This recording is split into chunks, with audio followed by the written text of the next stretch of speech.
का मैसेज साडे लई की आ। हालेलुया। आपां रोमियो 13 चैप्टर कढांगे। हालेलुया। परमेश्वर साडे नाल अज दे मैसेज के द्वारा की गलबात करना चाहुंदा है।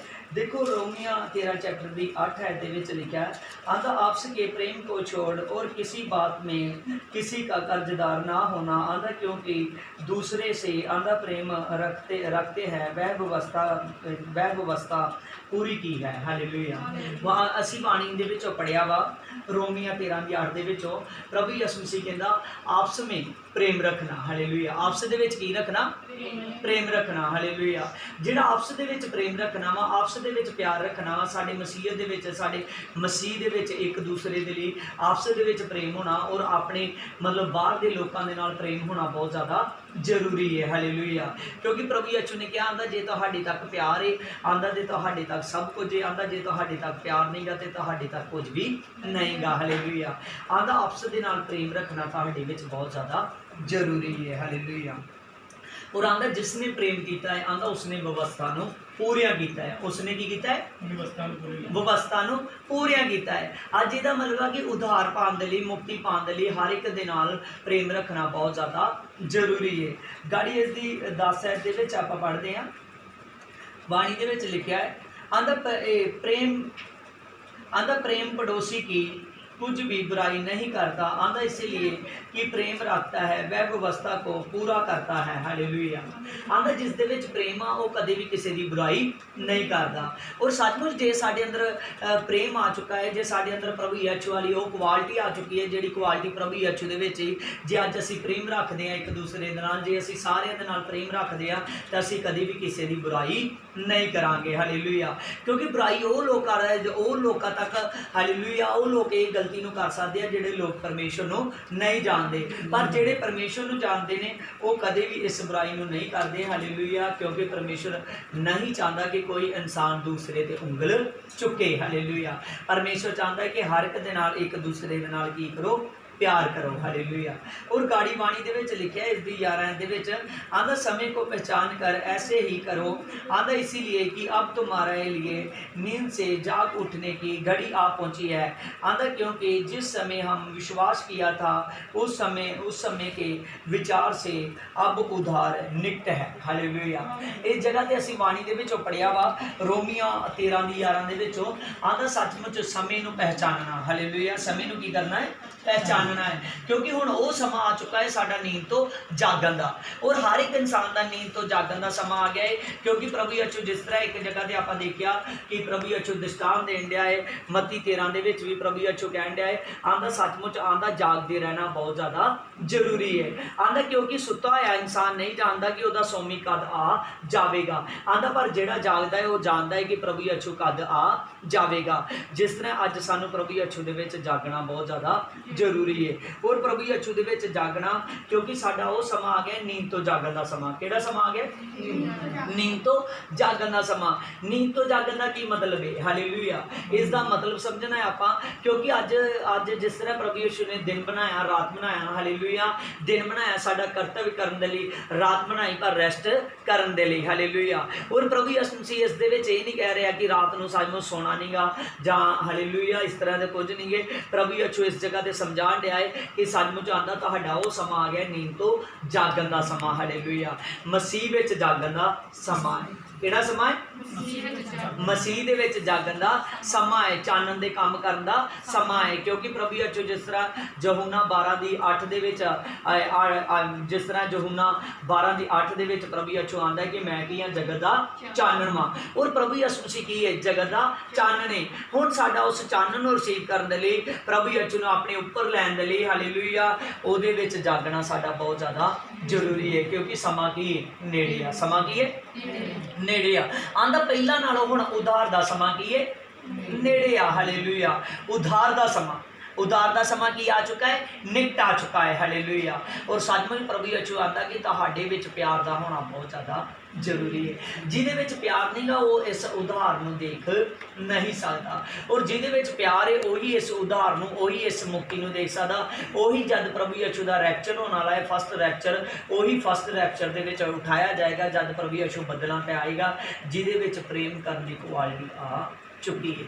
जिन्नी देर तक इंसान प्रेम नहीं करता उन्नी देर तक कोई शुभ समाचार सुना ही नहीं सकता। जिन्हें उन्नी देर तक शुभ समाचार सुना नहीं सकता, उन्नी देर तक कोई भी नहीं दस सकता कि यीशु प्रभु है, यीशु ही उद्धार करता है। हालेलुया। उन्नी देर तक कोई भी नहीं बोल सकता, पर जब उसके अंदर प्रेम आ जाता है तो उन्होंने दूसरे का दर्द अपने दर्द वर्गा लग जाए। हालेलुया।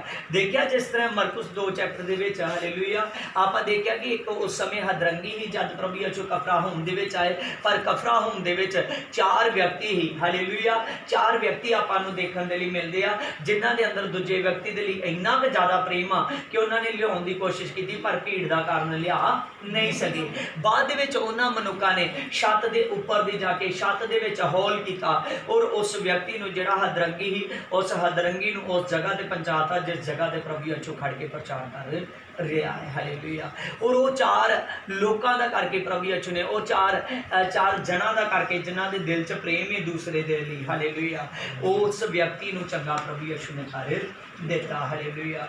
और अज जे तुहाडे अंदर प्रेम आ ते जिन्हां दे कोल अज तुसीं पहुंचदे जो, जिन्हां दे कोल तुसीं अज जांदे जो, सचमुच जिन्हां दे नाल तुसीं मिलदे जो, सचमुच वो तुहाडे कारण बचाए जा सकते हैं, वो बचाए जा सकते हैं। हालेलुया।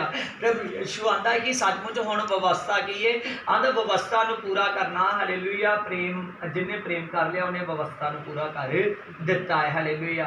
आंदा जिन्हें प्रेम कर लिया उहदे लई उधार निकटे। हालेलुया। उधार की हुण निकटे। प्रभु यीशु आंदा थोड़ा समा है मेरे आंदा, और आंदा थोड़े समय दे विच आंदा अपने अंदर एक क्वालिटी भर लैनी आ कि वाकया सचमुच आंदा सारियां दे नाल प्यार प्रेम करना वा, क्योंकि उधार दा समा निकटे और इस निकट समा आ चुका है। और निकट समय दे विच बहुत जल्द प्रभु यीशु आने वाला है, और इस समय दे विच सानू बड़ी जल्दी दे नाल प्रभु यीशु दे विच वधन दी लोड़ है, बड़ी जल्दी दे नाल प्रभु विच वधन दी लोड़ है। हालेलुया। हालेलुया। वही दूजे इंसान को पहुंच सकता है ना जिस दे अंदर प्यार है। हालेलुया। जिस दे अंदर प्यार ही नहीं गा वो दूजे इंसान दे कोल किद्दां पहुंचेगा। हालेलुया। और जेड़ा सचमुच दूजे इंसान दे कोल पहुंचेगा वो यीशु दे कोल पहुंच जाएगा। हालेलुया। जब प्रभु यीशु बदला ते आएगा तो उठा लिया जाएगा। देखो जिस तरह वाणी दे विच लिखिया है इसदी 12 दे विच रोमियो 13:12 दे विच आंदा रात बहुत बीत गई है और दिन निकलने पर है, आंदा इसीलिए हम अंधकोर के कामों को त्याग कर आंदा ज्योति के हथियार बांध ले। आंदा कि जेड़ी रात आंदा रात बड़ी बीत गई आ। हालेलुया। और फिर दिन निकलना वाला है। आंदा ओ असी आंदा रात दे अंधकोर दे कम्मां नूं त्याग दईए। किहड़े कम्मां नूं? अंधकोर दे कम्मां नूं। आंदा हर एक उस बुरी आदत नूं, हर एक उस पाप नूं, हर एक उस बोझ नूं आंदा ओ असीं उतार के और आंदा ज्योति दे काम करने शुरू करिए। किहड़े काम करने शुरू करने आ? ज्योति दे काम, यीशु दे काम करने शुरू करिए। हालेलुया। हालेलुया। ते फिर प्रेम विच किहदे काम करने पैणे? हालेलुया। ज्योति दे। हालेलुया। नींद तो जागना किनू दसदा है? चानन नूं दसदा है। किनू दसदा है? चानन नूं दसदा है। अज चानन दे काम, अज हॉली स्पिरिट दे काम, प्रभु यीशु दे काम सानू करन दी लोड़ आ कि सचमुच उस मुक्ति तक, उस प्रभु यीशु तक असीं पहुंच जाइए कि जद प्रभु यीशु बदला ते आवे ते सानू लै जावे। हालेलुया। क्योंकि समय की आ निकटे, आप पढ़ चुके हैं 11 दे विच, समय की आ निकटे। हालेलुया। उद्धार दा समय नेड़े आ चुका है, इस करके साडा जागन दा समा है, ज्योति दे काम करन दा समा है। हालेलुया। प्रभु दे कामां च बधन दा समा है। हालेलुया। आंदा देखो आंदा रात आंदा बीतदी जा रही है तो दिन निकलने वाला है। अज आप देखते हैं बहुत सारे लोग आ जिहड़े परमेश्वर दे प्रभु यीशु दे नाम नूं ते अंगीकार करते हैं, जिहड़े प्रभु यीशु दे नाम दे विच चलते पैंदे आ। दूजा कोई उन्हां नूं समय पुछदा है तो वो सचमुच दसदे नहीं कि असीं प्रभु यीशु नूं स्वीकार कीता है, असीं प्रभु यीशु दे विच चलण वाले लोग आ। हालेलुया। पर उन्हां दे पूरा दिन बीत जाता है, उन्हां दे कोल सचमुच प्रे करदे नहीं गे, प्रे करते नहीं गे, वो प्रार्थना दे विच नहीं जाते। वो प्रार्थना दे विच जद नहीं जाते तो वो अपने समय नूं खराब करन डए ने। और वो ना ही जे उन्हां दे कोल बाइबल आ तो वो अपनी बाइबल नूं भी खोलते नहीं गे। हालेलुया। ना ही अपनी बाइबल नूं खोलते आ और ना ही उस बाइबल दे विचों वचन पढ़ के ना ही अपने आप ना ही वो अपने आप नूं दसदे आ और ना ही वो दूसरे नूं दसदे आ। ते मैं सचमुच आना वा हालेलुया ओहदा दिन व्यर्थ निकल ਜਾਂਦਾ ਹੈ। क्योंकि प्रभु यीशु जिस तरह आप देखते हैं प्रभु यीशु लुका 7 ਦੇ ਵਿੱਚ ਆਂਦਾ ਹੈ, ਆਂਦਾ ਜੋ ਮੈਨੂੰ ਪ੍ਰਭੂ ਪ੍ਰਭੂ ਆਂਦੇ ਨੇ, ਆਂਦਾ ਸੱਚਮੁੱਚ ਹਾਲੇਲੂਇਆ ਜੋ ਮੈਂ ਆਂਦਾ ਹੈ ਉਹ ਕਰਦੇ ਨਹੀਂ ਗੇ। ਆਂਦਾ ਤੁਸੀਂ ਮੈਨੂੰ ਪ੍ਰਭੂ ਪ੍ਰਭੂ ਆਂਦੇ ਜੋ, ਪਰ ਜੋ ਮੈਂ ਬੋਲਦਾ ਉਹ ਤੁਸੀਂ ਕਰਦੇ ਨਹੀਂ ਜੋ। ਅੱਜ ਸਮਾਂ ਹੈ ਕਿ ਅਸੀਂ ਜਦ ਹਾਲੇਲੂਇਆ ਪ੍ਰਭੂ ਯਿਸੂ ਮਸੀਹ ਦੇ ਵਿੱਚ ਉਹੀ ਕੰਮਾਂ ਨੂੰ ਕਰਨ ਦਾ ਜਿਹੜੇ ਕੰਮ ਪ੍ਰਭੂ ਯਿਸੂ ਸਾਨੂੰ ਕਰਨ ਦੇ ਲਈ ਆਂਦਾ ਹੈ। ਚਾਨਣ ਦੇ ਕੰਮ, ਸੱਤੇ ਦੇ ਕੰਮ, ਹਾਲੇਲੂਇਆ ਜੋਤੀ ਦੇ ਕੰਮ ਕਰਨ ਦਾ ਹੁਣ ਸਮਾਂ है। हालेलुया नहीं तो प्रभु आंदा रात बीत चली है तो दिन निकलने वाला है। आंदा हर एक दिन का न्याय देना पएगा, हर एक दिन का की देना पएगा, न्याय देना पएगा, हर एक दिन न्याय देना पैना है। हालेलुया हर एक दिन का, हालेलुया और सचमुच हर एक दिन का न्याय देने के लिए हालेलुया सानू प्रभु यीशु के काम करने पैने आ, ज्योति के काम करने पैने आ, परमेश्वर के काम करने पैने आ। और जेड़ा परमेश्वर के काम करेगा हालेलुया वो सचमुच ज्योति नूं पा लवेगा, प्रभु यीशु नूं पा लवेगा। क्योंकि यूहन्ना दे विच हालेलुया यूहन्ना 1 चैप्टर दे विच ओदी 1:12 दे विच लिखा है, आंदा जिन्होंने ज्योति को कबूल किया, आंदा जिन्होंने चानन को कबूल किया उन्होंने ज्योति के संतान होने का हक पाया। हालेलुया असी किहदी संतान आ, हालेलुया ज्योति की संतान वा, चानन की संतान वा। हालेलुया जे असी ज्योति की संतान वा, चानन की संतान वा तो सानू परमेश्वर के काम करना बहुत ज़्यादा साडे लई जरूरी ने। हालेलुया जब असी परमेश्वर के काम करते हैं तो फिर असी उहदी संतान हो जावांगे। हालेलुया खराब कर रहे हैं जेडे अपने समय नूं सचमुच अपने लिए लाभदायक नहीं बना रहे, अपने समय नूं लागू नहीं कर रहे, जेडे परमेश्वर दे विच रेगुलर ही नहीं चलन दे, जेडे अपने दिन नूं खराब करते हैं वो सचमुच हालेलुया अपने दिन नूं खराब करन दा करके हालेलुया वो सचमुच चानन दे कम्मां नूं की करदे ने। हालेलुया हालेलुया वो चानन नूं अपने उपर लै पाते नहीं गे, वो प्रभु यीशु नूं अपने उपर लै पाते नहीं गे। हालेलुया अज प्रभु यीशु नूं अपने उपर लैना बहुत ज़्यादा जरूरी है कि सचमुच असी प्रभु के राज्य दे विच असी उधार तक, असी मुक्ति तक, असी न्याय के समय दे विच पास होने के लिए असी प्रभु यीशु दे कोल पहुँच जाइए। आमीन आमीन हालेलुया इस करके साडे ज्योति के काम करना बहुत ज़्यादा जरूरी ने। हालेलुया वाणी दे विच लिखिया 14 दे विच आंदा वरनों प्रभु यीशु प्रभु यीशु मसीह को पहचान लो, आंदा क्योंकि शरीर की अभिलाषों को पूरे करने का उपाय ना करो। हालेलुया और वाणी दे विच लिखिया वा आंदा अज प्रभु यीशु नूं पहचानण दी लोड़ आ। बहुत सारे लोग आ जिहड़े अपने दिन नूं खराब कर लेंदे ने अपने शरीर दी अभिलाषा पूरीआं करदे ने। हालेलुया किसे नूं शरीर किसे नूं ओदी बॉडी ज़्यादा हालेलुया मोबाइल दे विच लगा रही है, अज किसी नूं हालेलुया वख-वख तरह दे कई तरह दी प्रॉब्लमां ने, कई तरह दी प्रभु यीशु ने जो भी वस्तां ने साडी सुविधा दे लई आ। हालेलुया ये सानू प्रभु दे विच प्रभु दे लई इस्तेमाल करन दे लई आ। हालेलुया पर बहुत सारियां गल्लां ने इंसान ने अज शारीरिक तौर पर हालेलुया बहुत सारियां अभिलाषा ने जिस दे कारण वो अपने दिन नूं व्यर्थ करदे जा रहे हैं। और दिन नूं व्यर्थ करना सानू नहीं चाहिए। जब कोई दिन नूं व्यर्थ करता है हालेलुया तो अपने दिन नूं खराब कर लेंदा है, वो अपना दिन मिस कर लेंदा है। इस करके प्रभु यीशु आंदा है कि रात बहुत बीत गई है, दिन निकलने वाला है। इस करके आंदा तुसीं हुण अंधकोर दे काम छड्ड के ज्योति दे काम करने शुरू करो। किहड़े काम करने शुरू करने हैं? ज्योति दे काम। हालेलुया सत्य दे काम, चानन दे काम करने सानू लोड़ है। हालेलुया हालेलुया देखो इसीलिए इसी करके ही वाणी दे विच लिखिया वा। हालेलुया वाणी दे विच लिखिया है 14:9 दे विच आंदा क्योंकि मसीह इसीलिए मरा और जिया भी उठा और मरे हुओं का और जीवितों का दोनों का प्रभु है। हालेलुया आप 14 दे विचों पढ़ते हैं, इस दे विचों रोमिया दे विचों आंदा कि इसलिए मसीह मरिया और बाद विच जी उठिया क्योंकि वो जिंदियां दा भी प्रभु आ ते मरियां दा भी प्रभु आ। हालेलुया क्योंकि जिस तरह प्रभु यीशु ने तसनुकियों की किताब के बयान आंदा जब मेरा रैप्चर होएगा, आंदा जब मैं बदला ते आवांगा ते जेडे सुते होणगे वो भी उठाए जाणगे और आंदा जेडे जागदे होणगे वो भी लए जाणगे और मेरे नाल बदला दे विच उठाए जाणगे। हालेलुया सानू प्रभु यीशु दे विच चलना, सानू परमेश्वर दे विच चलना अज बहुत ज़्यादा जरूरी है कि असी प्रभु यीशु दे राज तक, असी प्रभु यीशु दी हालेलुया उद्धार तक असी अपने उद्धार दे लई अपने आप नूं तैयार कर सकीए। हालेलुया उद्धार दे लई की करना? अपने आप नूं ਤਿਆਰ ਕਰਨਾ ਹੈ। ਹਾਲੇਲੂਇਆ। ਔਰ ਉਧਾਰ ਦੇ ਲਈ ਸਾਨੂੰ ਤਿਆਰ ਕਰਨ ਦੇ ਲਈ ਆਪਣੇ ਆਪ ਨੂੰ ਹਾਲੇਲੂਇਆ ਪਰਮੇਸ਼ਵਰ ਦੇ ਵਿੱਚ ਆਪਣੇ ਆਪ ਨੂੰ ਜਾਗਦੇ ਸਾਬਤ ਕਰਨਾ ਬਹੁਤ ਜ਼ਿਆਦਾ ਜ਼ਰੂਰੀ ਹੈ। ਜੋਤੀ ਦੇ ਵਿੱਚ ਸਾਡੇ ਲਈ ਰਹਿਣਾ ਬਹੁਤ ਜ਼ਿਆਦਾ ਜ਼ਰੂਰੀ ਹੈ। Hallelujah hallelujah. ਔਰ ਸੱਚਮੁੱਚ ਪ੍ਰਭੂ ਯਿਸੂ ਸਾਡਾ ਉਹ ਜਿੰਦਾ ਖੁਦਾ ਹੈ, ਕਿਉਂਕਿ ਬਾਣੀ ਦੇ ਵਿੱਚ ਲਿਖਿਆ ਹੈ, ਜਿਸ ਤਰ੍ਹਾਂ ਇਸ ਦੀ 11 ਅध्याय ਦੇ ਵਿੱਚ ਲਿਖਿਆ ਹੈ, आंधा क्योंकि लिखा है, प्रभु कहता है कि मेरे जीवन की सौगंध हर एक घुटना मेरे सामने आंधा टिकेगा और हर एक जीव मेरा अंगीकार करेगी। आंधा कि हर एक घुटना मेरे सामने झुक जाएगा, हर एक जबान मेरा अंगीकार कर लवेगी। हालेलुया। अज बहुत सारे लोग आ जिहड़े प्रभु यीशु दे अगे सचमुच चुक चुके ने, अपनी जबान दे नाल ओहदा अंगीकार कर चुके ने। हालेलुया।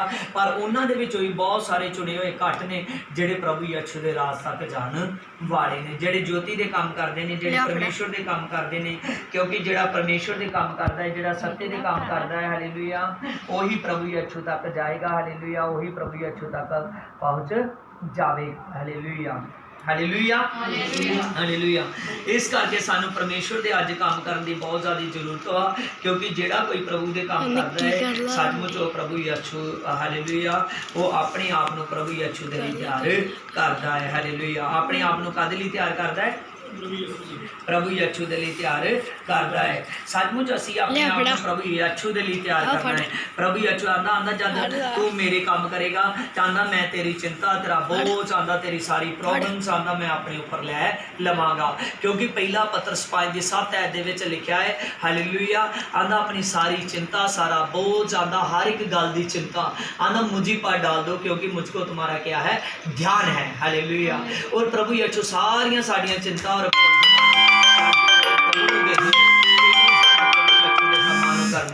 लोड़ है। Hallelujah hallelujah.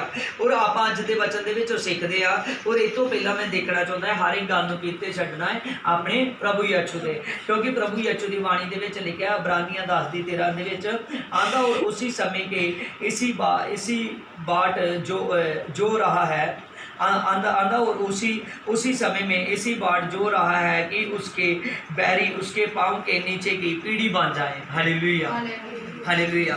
आंदा सचमुच मैं तुहाडे लई आंदा वो सामर्थ देण दे लई तुहानूं तैयार हां। आंदा मैं तुहाडा ख्याल रखण दिया है कि आंदा तुहाडी बैरी भी तुहाडे पाँव दी पीढ़ी बन जाणगे। हालेलुया। सचमुच प्रभु यीशु मसीह पर ये किन्ना दे लई आ, ये सामर्थ किन्ना दे लई आ, अज किहड़े प्रभु यीशु दे हत्थां दे विच आ, किन्ना दे लई अज शैतान दी ताकतां रोकीआं गईआं है उन्हां लोकां दे लई जिहड़े अपने समय नूं लाभदायक बना रहे ने। हालेलुया। अज जिस तरह असीं आपां बाणी दे विच सिੱਖਿਆ है कि अज बाणी दे विच प्रभु यीशु कह रहा है कि समा बड़ा बीतन दिया, रात आ जिहड़ी रात हालेलुया रात चली आई है, पर जिहड़ा दिन वा दिन निकलन वाला है। इसलिए आंदा अपने अंधघोर के कामां नूं छड्ड के आंदा तुसीं ज्योति के काम करने शुरू करो कि परमेश्वर के राज तक पहुँच जाओ। और अज असीं परमेश्वर दे विच अज असीं प्रभु यीशु दे विच चलदे हां, ते इस करके प्रभु यीशु दे विच असीं तद ही प्रभु यीशु दे तक पहुँच सकदे हां अपने आप को मुक्ति दे लई, जे असीं अपने आप को न्याय दे लई, जे असीं अपने आप को सामर दे लई, जे असीं अपने आप को जजमेंट दे लई पास करते हैं। तो हालेलुया। क्योंकि सचमुच मरियां दा और जिउंदियां दा हर एक दा न्याय करने वाला प्रभु यीशु है। हर एक दा न्याय करने वाला कौन है? प्रभु यीशु है। और असीं प्रभु यीशु दे काम करने हैं, न्याय दे काम करने हैं, मुक्ति दे काम करने हैं, पर मुक्ति दे काम करने दे लई सानू अपने आप को तैयार करना पैना है, अपने समय को लाभदायक बनाना पैना है, अपने समय को प्रभु यीशु को देना पैना है, क्योंकि समा की है निकटे। हालेलुया। आप बाणी दे विच पढ़िया ना, उधार दा समा की है हुण लागे आ। हालेलुया। उधार दा समा हुण हालेलुया लागे आ, नेड़े आ उधार दा समा, और सानू उधार दे समय दे लई तैयार होण दी लोड़ आ। पर उधार दे समय दे विच चानण दे काम करन तो पहला चानण दे काम आपां इस बाणी दे विचों सिੱਖਿਆ है कि चानण दे काम, सत्य दे काम, ज्योति दे काम ਉਹੀ कर सकदा वा जिहड़ा अपने आप नूं हालेलुया प्यार दे नाल भर लैंदा है। हालेलुया। क्योंकि आपां हालेलुया जिन्हें प्रभु यीशु मसीह दे नाल प्यार किया उन्हें सचमुच हालेलुया अपने पड़ोसी दे नाल भी प्यार किया है, पूरी दुनिया दे नाल उन्हें प्यार किया है। हालेलुया। अज प्रभु की सेवा वही कर सकता, चानण दे काम वही कर सकता, ज्योति दे काम वही कर सकता जिहड़ा दूसरे इंसान को प्यार करना शुरू कर दे। तो अज सानू लोड़ वा हालेलुया परमेश्वर के काम करने तो पहला अपने आप को हालेलुया हर उस गल तो दूर करने लई जिहड़ी गल साडे अंदर अंधकोर दे कंमां वांगू बैठदी आ। हालेलुया। हर एक उस पाप नूं, हर एक उस बोझ नूं अपने आप तो दूर कर देना है, अपने आप नूं शुद्ध करना है। हालेलुया। मसीह दे कंमां दे लई तैयार करना है। और करना किद्दां है? परमेश्वर दे पवित्र वचन दे नाल। किद्दां करना है? परमेश्वर दे पवित्र वचन दे नाल। और जिहड़ा इस वचन नूं अपने दिलां दीयां फट्टियां ते लिखदा है, जिहड़ा इस वचन नूं अपने अंदर रिसीव करदा है कि अज दा प्रभु यीशु ने मेरे लिए मैसेज दिता है कि मैं अपने आप नूं ज्योति दे काम करन दे लई मैं तद तैयार हुंदा वां, यीशु दे काम करन दे लई मैं तद तैयार हुंदा वां जद अपने आप नूं मैं हालेलुया प्रभु दे वांगू सारियां दे नाल प्यार करन दे लई अपने आप नूं तैयार कर लेना वां। क्योंकि जिस तरह असीं देखदे हां 16 ਦੇ ਵਿੱਚ कि परमेश्वर ने जगत ਦੇ ਨਾਲ ਇਹੋ ਜਿਹਾ ਪਿਆਰ ਕੀਤਾ कि ਉਹਨੇ ਆਪਣੇ ਆਪ ਨੂੰ ਹਾਲੇਲੂਇਆ ਆਪਣੇ ਆਪ ਨੂੰ ਇਸ ਜਗਤ ਦੇ ਲਈ ਦੇ ਦਿੱਤਾ कि जगत नाश ना होवे कि बल्कि जगत बचाया जावे। और अज परमेश्वर इस जगत ਨੂੰ बचाਉਣ ਦੇ ਲਈ आया। अज परमेश्वर चाहता है कि सब लोग मुक्ति पान और सब लोग ਤੁਹਾਡੇ ਦੁਆਰਾ भी अज तैयार हो सकते हैं। हालेलुया। पर उस तो पहला ज्योति के काम करन तो पहला अंधकोर के काम त्यागने पैने आ। अज प्रभु यीशु के काम करन तो पहला हालेलुया प्रभु यीशु नूं अपने अंदर लेना पैना है। जद प्रभु यीशु नूं अंदर लवांगे हालेलुया प्रभु की बाणी नूं अंदर लवांगे तो प्रभु की बाणी प्रभु का वचन सानूं परमेश्वर के कामां दे लई तैयार करेगा। आओ आप अखां नूं बंद करिए। हालेलुया। मेरे सामर्थ्य पिता तेरा धन्यवाद करते हैं जी जिसका पिता आज का जो वचन हुआ पिता परमेश्वर आज के वचन में से हम सीखते हैं कि मेरे पिता परमेश्वर हमको ज्योति के काम चांदन के काम सत्य के काम करने बहुत ज़्यादा जरूरी है पिता। और पिता आज पिता बहुत सारे लोग हैं पिता जो अपने दिन को व्यर्थ कर रहे हैं मेरे पिता, जो अपने दिन को पिता खराब कर रहे हैं मेरे पिता, जो अपने समय को खराब कर रहे हैं पिता। आज हर एक जन पिता उस वाणी के लिए पिता तैयार हो जाए क्योंकि पिता तेरी वाणी कहती है पिता आज वो समय आ चुका है, आज वो समय निकट है कि जिस दिन अंधकोर के करने हर एक इंसान के लिए बहुत ज्यादा जरूरी है। और पिता परमेश्वर हर एक जन तेरे लिए पिता तैयार हो जाएगा। आपने शुआ इस वचन के द्वारा आशीष दी सभी को यीशु मसीह के नाम में मांगते हैं। आमीन आमीन।